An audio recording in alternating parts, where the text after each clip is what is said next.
Gogu wa Magogu, unabii unaotisha dunia.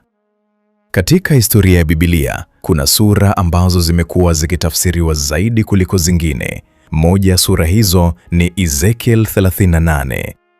Sura inayozungumzia vita, mataifa na nguvu kubwa ya kisiasa dhidi ya Israel.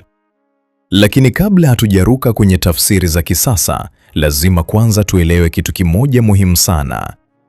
Ezekiel 38 iliandikwa zaidi ya miaka 2500 iliyopita. Naje, Ezekiel alikuwa nani? Ezekiel alikuwa nabii wa Kiebrania aliyeishi wakati wa utumwa wa Waisraeli Babeli. Alikuwa miongoni mwa watu waliotolewa Yerusalemu na kupelekwa uhamishoni. Katika mazingira hayo ya maumivu na mabadiliko ya taifa, ndipo alipopewa maono mengi ya kinabii.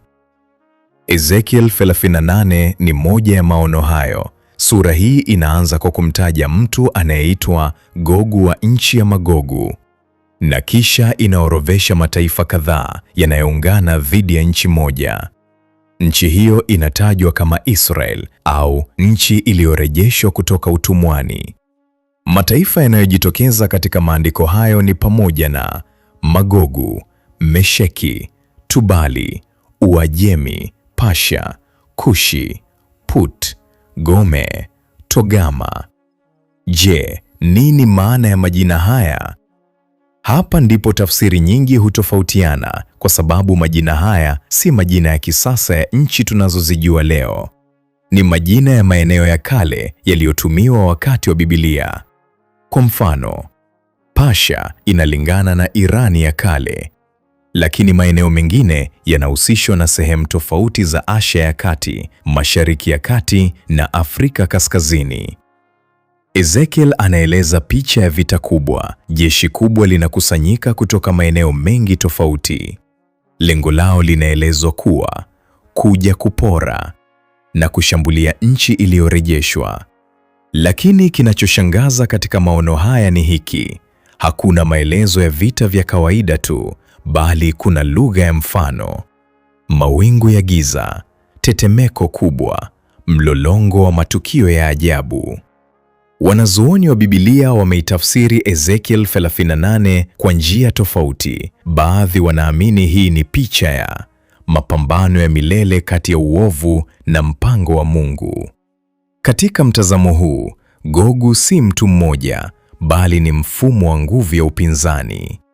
Wengine wanaamini itakuwa tukio la baadaye katika historia ya dunia, lakini hata ndani ya mtazamo huu hakuna makubaliano ya moja kwa moja juu ya tarehe au nchi halisi. Moja ya makosa makubwa yanayofanywa leo ni hili: ni kujaribu kuweka ramani ya kisasa moja kwa moja kwenye Ezekiel 38. Kwa mfano, kusema Gogu sawa na nchi fulani ya sasa, au vita hii tayari inaendelea. Lakini kitaaluma, hii ni hatari kwa sababu maandiko ya kale yalitumia lugha ya wakati wao. Naje, ni kwa nini unabii huu unajadiliwa sana leo hii? Sababu kuu ni moja: eneo la Mashariki ya Kati linaendelea kuwa na migogoro, na Israel bado ni kitovu cha mvutano wa kisiasa duniani.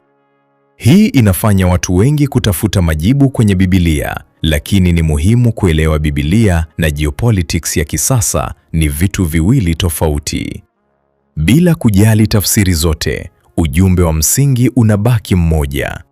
Mataifa yanaweza kuungana kwa nguvu kubwa, lakini historia ya binadamu ina mzunguko wa migogoro na amani, na hakuna mfumo wa kisiasa unaodumu milele. Ezekiel 38 si ramani ya vita vya leo, bali ni maandiko ya kinabii yaliyoandikwa kwa lugha ya mfano kuhusu nguvu za mataifa na historia ya binadamu. Na labda somo kubwa zaidi hapa si nani atapigana na nani, bali ni hili: historia ya dunia daima iko katika mabadiliko, na tafsiri zetu lazima ziwe na hekima.